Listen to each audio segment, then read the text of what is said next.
नमस्कार, मैं हूँ आपके साथ मुबश्शा। स्वागत है आप सभी का खबर धर्म में। सनातन धर्म में एकादशी व्रत का बहुत महत्व है। वैसे तो एक वर्ष में 24 एकादशी पड़ती है, लेकिन जिस साल अधिक मास पड़ता है उस साल 26 एकादशी होती है।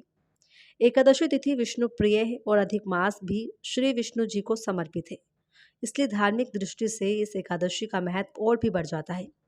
श्रावण अधिक मास के कृष्ण पक्ष की एकादशी को परमा एकादशी कहा जाता है। इस दिन व्रत और भगवान विष्णु की विधिवत पूजा करने से शुभ फलों की प्राप्ति होती है। इसके अलावा सावन अधिक मास में भगवान विष्णु समेत भोलेनाथ की पूजा आराधना करने का विधान है। धार्मिक मान्यता के अनुसार अधिक मास की परमा एकादशी धन संकट दूर करने वाली मानी गई है। साथ ही इस व्रत को करने से भगवान विष्णु जल्द प्रसन्न होते हैं और दुख दरिद्रता से मुक्ति मिलती है।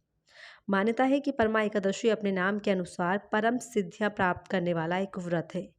शास्त्रों के अनुसार जब इस व्रत को यक्षों के स्वामी कुबेर जी ने किया था तो भगवान शंकर ने प्रसन्न होकर उन्हें धनाध्यक्ष बना दिया था। इतना ही नहीं, इस व्रत को करने से सत्यवादी राजा हरिश्चंद्र को पुत्र, स्त्री और राज्य की प्राप्ति हुई थी। ऐसी मान्यता है कि इस व्रत के दौरान 5 दिन तक स्वर्ण दान, विद्यादान, अन्नदान, भूमिदान और गोदान करना चाहिए। ऐसा करने से व्यक्ति को माता लक्ष्मी का आशीर्वाद प्राप्त होता है और उसे धन धान्य की कोई कमी नहीं होती। भगवान गणेश प्रथम पूज्य माने जाते हैं। ऐसे में विष्णु जी की पूजा से पहले गणेश जी की पूजा करें। इस दिन जगत के पालनहार भगवान श्री हरि विष्णु की उपासना करनी चाहिए। पूजा स्थल के ईशान कोण में एक वेदी बनकर उस पर सप्तधान रखें और इस पर जल कलश स्थापित करें। इसे आम या अशोक के पत्तों से सजाएं। विष्णु जी के साथ माँ लक्ष्मी की मूर्ति जरूर रखें। दक्षिणावर्ती शंख में केसर मिश्रित दूध भरें और सभी देवी देवताओं का अभिषेक करें। इसके बाद जल से अभिषेक करें। तत्पश्चात पीले पुष्प, ऋतुफल, तुलसी आदि अर्पित कर धूप, दीप और कपूर से भगवान विष्णु की आरती करें।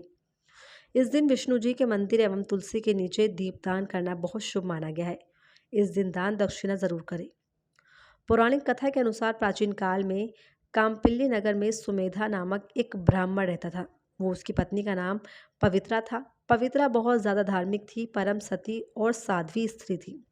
एक दिन गरीबी से परेशान होकर ब्राह्मण ने विदेश धन कमाने जाने का विचार किया, लेकिन पवित्रा ने कहा कि धन और संतान पूर्व जन्म के फल से प्राप्त होते हैं, इसलिए आप चिंता न करें।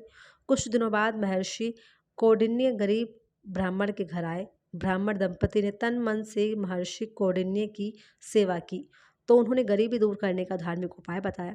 महर्षि कौंडिन्य ने बताया कि अधिक मास में कृष्ण पक्ष की एकादशी का व्रत तथा रात्रि जागरण करने से भगवान विष्णु प्रसन्न होते हैं। इतना कहकर मुनि कौंडिन्य चले गए और सुमेधा ने पत्नी सहित व्रत किया। परम एकादशी व्रत के प्रभाव से उनकी गरीबी दूर हो गई और उन्हें सुखी जीवन प्राप्त हुआ। उम्मीद करते हैं कि वीडियो आपको पसंद आया होगा। ऐसी तमाम वीडियोस के लिए बने रहिए मेरे साथ खबर धर्म पर।